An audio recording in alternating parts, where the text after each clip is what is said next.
All right. So here's everything.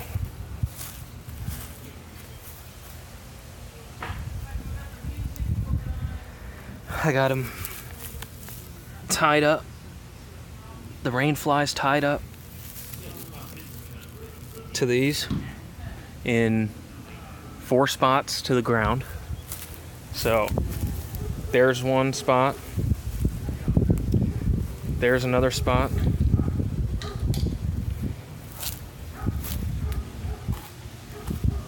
Right there, obviously on this side I didn't even use a rope.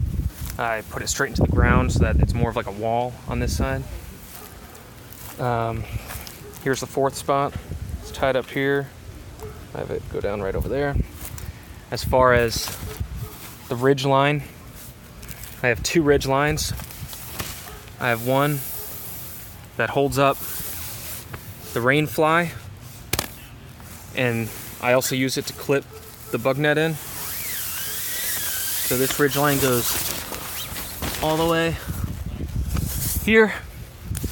What I did was I used 2 cheap non-load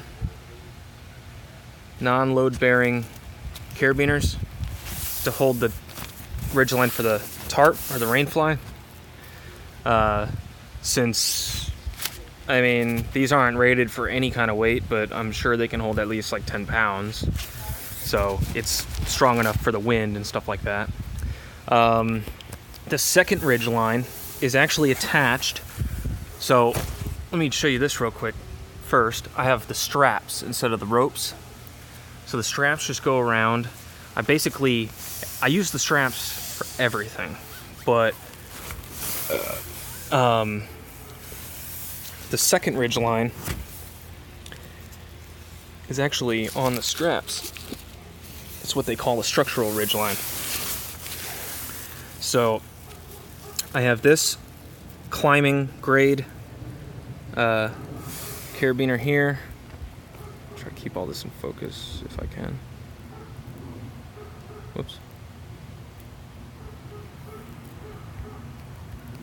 Fuck. Alright. So here's the second ridge line. You can kind of see it. It goes on the inside. So what it does is it keeps, I doubled it up, actually I tripled it up. It's a triple ridge line, all in one, with 550 paracord. Let me just sit down in here real quick.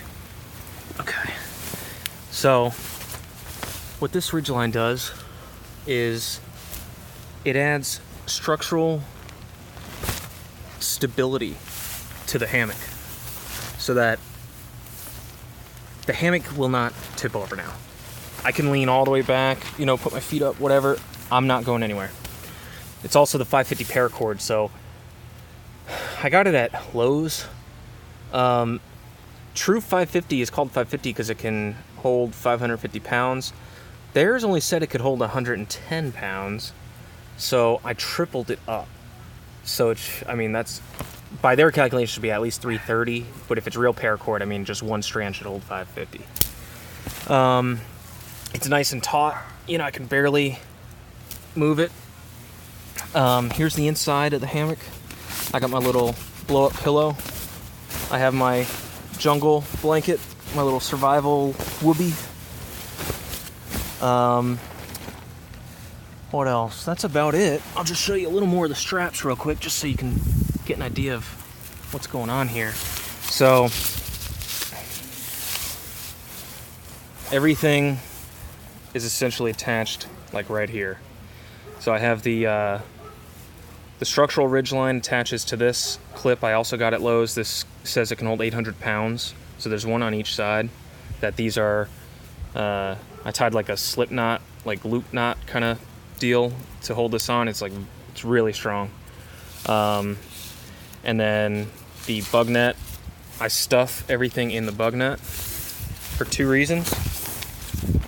So I stuff them in and I bring them up and I close it up. It's got a little thing. The reason I do that is, one, obviously to keep the bugs out. I'm trying to do this one-handed. but you keep the bugs out.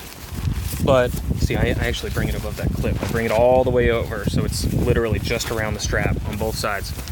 Not only does it keep the bugs out, if it's raining, well, overexposure. If it's raining and water gets on here, it's gonna come down and it's gonna start to hit this stuff. So I have this tied up so that it'll drip most of it off here.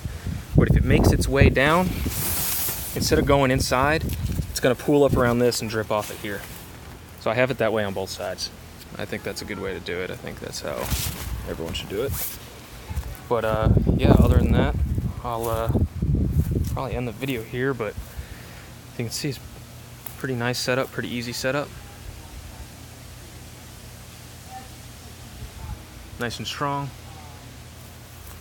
See, even if I move it all around and everything, it's not going anywhere. This looks loose.